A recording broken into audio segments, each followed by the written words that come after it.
All right, guys, I'm going to get straight into it for the reason I made this video today. And yesterday we did get a huge commitment from Casey Roddick.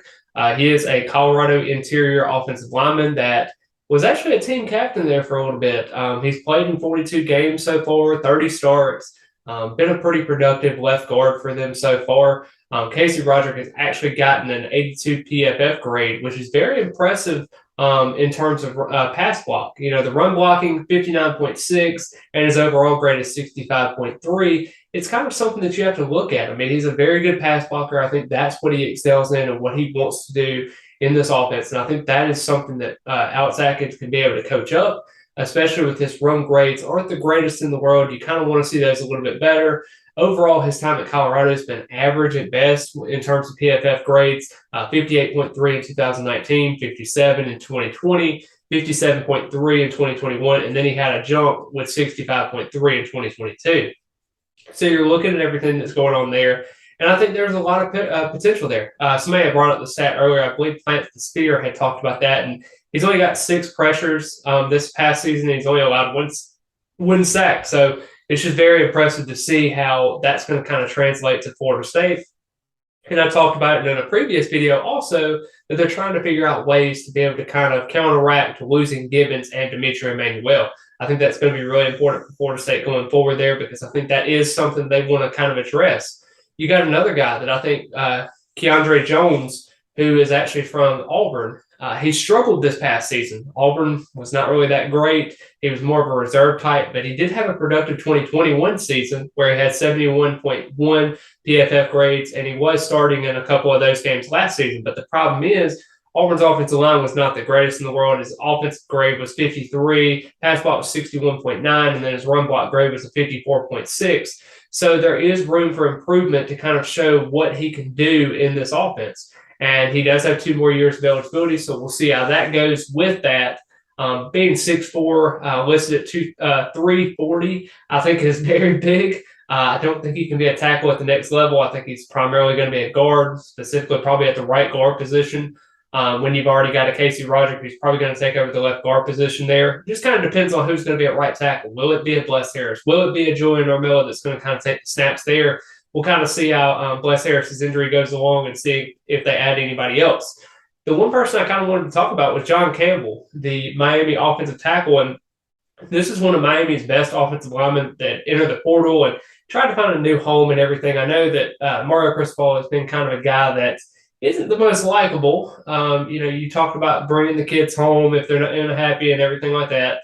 Just been a lot going on there, but he's got an overall grade of 59.5. His pass grade is 73.5. And then you're also looking at the run grade at 52.6. So there is improvement there at the pass grade, and I think that can be something that can be utilized efficiently. 2018, he had a very productive season where he went 69.6 in his PFF grades. He was solid in terms of just being there for Florida State going forward there. He had about 763 snaps last season, so it is impressive to see that he is taking that amount of snaps, especially at a Division I program, specifically Power 5. So you kind of want to see more production out of that, but those are kind of the 3 offensive linemen that we're kind of looking at here, specifically with Casey Roddick. And then you've also got a Lucas Simmons who's committed to the class. You got Christopher Otto that could be committing pretty soon on signing day. He actually alluded to that earlier, that he is going to be making his announcement on Wednesday. So we'll see how Wednesday follows on with that.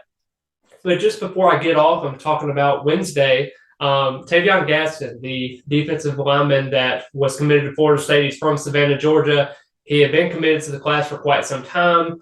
Recently, there's been some rumors going around with his eligibility concerns, and now you're seeing him take visits to Tennessee and Kentucky and different things like that. Now you're seeing him Cristobal to Kentucky. He finally decommitted this afternoon, and now you're kind of seeing the kind of the relay from that. So it's just going to be very interesting to see how Florida State handles that. You've also got the Kelter Falk situation where he came and officially visited Florida State this past weekend, and then he also came and did an Auburn visit on Sunday, which is kind of concerning because it is an in-home kind of situation there with the school that he's been visited to for quite some time now, and you're trying to see if it's anything to it. Now, he did speak with a couple of media members up there before his official visit ended, and he talked about how it really wasn't going to be a factor unless there was some coaching changes or unless there was something catastrophic that happens. Kids go on their word a little bit less nowadays with the NIL situations and just different things and factors that factor into it. But as of right now, Kendrick Falk is a commit to Florida State. He's a very talented four-star kid out of Highland Home, Alabama. And he is somebody that Florida State covets a very, very lot. Now, you also have Lamont Green Jr., who's going to be signing on Wednesday as well. He's going to be an early enrollee just like Kendrick Falk is. And there could be a situation there where Florida State really likes what they got, and hopefully they keep on to Falk. And hopefully their signing day goes about as good as you want it to be. But yeah, we talked about Ventrell Cypress was the commit, or not the commit, but the transfer that we were talking about before that was heavily interested in Florida State. They had some rumors out there saying this is probably going to be his last visit before he decides, and he wasn't going to see anybody before the dead period. So there is a lot going into that, and seeing if Florida State can kind of capture on some of these recruits as well as transfers. And Mike Norvell has kind of some room to grow. I mean, you're seeing a Travis Hunter going back into the transfer portal, seeing maybe if he goes to Colorado or if he goes elsewhere. There's a Kevin Coleman out there that a lot of people are trying to figure out where he's going to go after Jackson State. It's just a lot of things going there, but I would assume those kids would be going to Colorado with Deion Sanders, but we'll definitely see how everything factors into it. But I cannot wait for an exceptional signing day coming up. The early signing period is right around the corner, and I know kids are very excited to go ahead and sign and get their intentions known and made it to the campus they're choosing. But I really appreciate everyone for watching the video today, liking the video, comment your thoughts, and also subscribe to the channel. It is completely free. Be sure to click that bell so you get notified every time I make a video. But I really appreciate all the love and support again. And as always, go Noles.